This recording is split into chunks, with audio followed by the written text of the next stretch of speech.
Adult recreational use of marijuana is now legal in 8 states and the District of Columbia, and 29 states have embraced some form of medical marijuana legalization.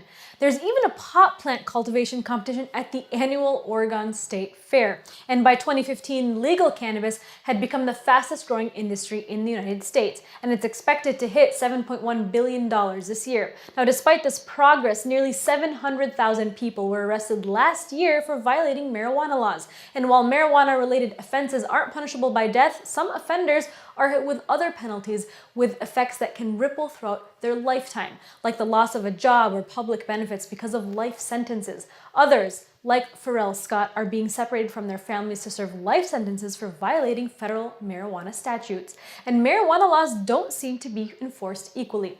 According to the ACLU, it reports that blacks and white Americans use cannabis at roughly the same rate, but black arrest rates are far higher. Now, here to discuss some of the often forgotten victims of the U.S. war on drugs is Sherry Sickard. She's the founder and executive director of the Marijuana Lifer Project, a nonprofit organization fighting for an end to the criminalization of marijuana and the release of those imprisoned for marijuana-related offenses. And I began by asking her how these laws got so outrageous that nonviolent offenders are facing life sentences for pot.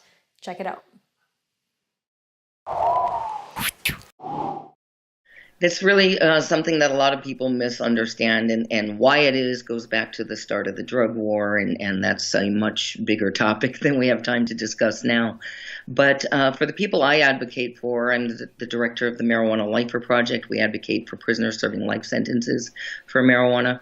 What got most of them into trouble is the conspiracy laws, and the public really doesn't understand much about conspiracy laws in this country.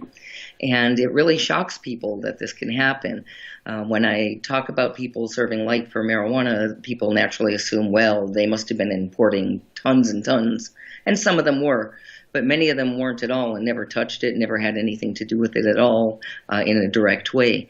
Or people assume, well, they must have had lots of prior offenses. They're career criminals. Some of them did, but some of them are first-time offenders. So that is also a misconception. What people don't understand about conspiracy is it takes almost nothing to be convicted of a conspiracy. You, me, everybody listening is probably guilty of a conspiracy of some sort. So what people need to realize is, one, it takes no actual evidence to get convicted of conspiracy.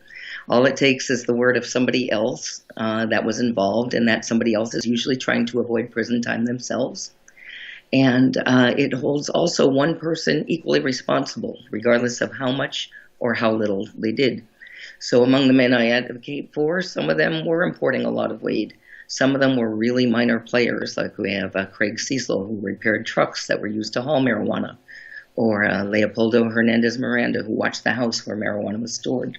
So conspiracy is pretty shocking to most people when they really understand how it can work against an average citizen.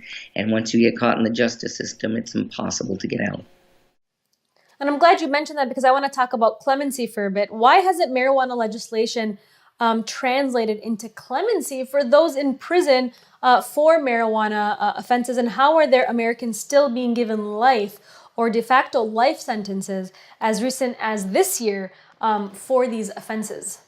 I wish I had the answer of why it's not being translated, and I hope as more and more states legalize, then that will become more of a push. We have seen that historically when alcohol prohibition ended. But we are one of the few countries in the first world where prisoners do not automatically get out when laws change, so they still have to petition to get out. It hasn't been a total failure. There have been some clemencies for marijuana offenders.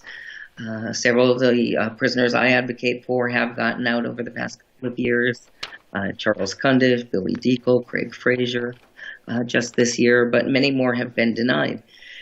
So I'm really hoping that they don't fall through the cracks. That I'm really grateful to President Obama because he's done so many clemencies, but proportionately very few of them have been for marijuana-only crimes. And now the Justice Department's Office of the Pardon Attorney and the White House Counsel are working to deny clemency to Americans serving life sentences for possession and distribution of marijuana. What reasons have they given all of you to why they're being denied clemency, and why do you think they're giving you that very specific answer? were never given a reason. They just get a letter that they were denied. So there is no real reason usually. There's also no real reason when they are given clemency. I mean, the president can give clemency to anyone he wants. So we don't really know why they're being denied. It really boggles my mind. Our longest serving prisoner, for instance, Antonio Bascaro, he is 82 years old and he's been in 37 years and his clemency was denied. He's a de facto life, so he'll be out in another year, year and a half, I believe, if he lives that long. Most of these guys are senior citizens that have been in for decades, but the practice, as you mentioned, is still going on. Our newest lifer, Corvain Cooper, got a life sentence in 2014. So we're still doing this. It's not a relic of the past. And obviously, there needs to be a lot more action taking place on a local level. What can people do to help these harsh sentencing laws and penalties, especially in terms of getting our communities involved in anti-criminalization efforts? I mean, how can we start basically a grassroots movements to change the laws?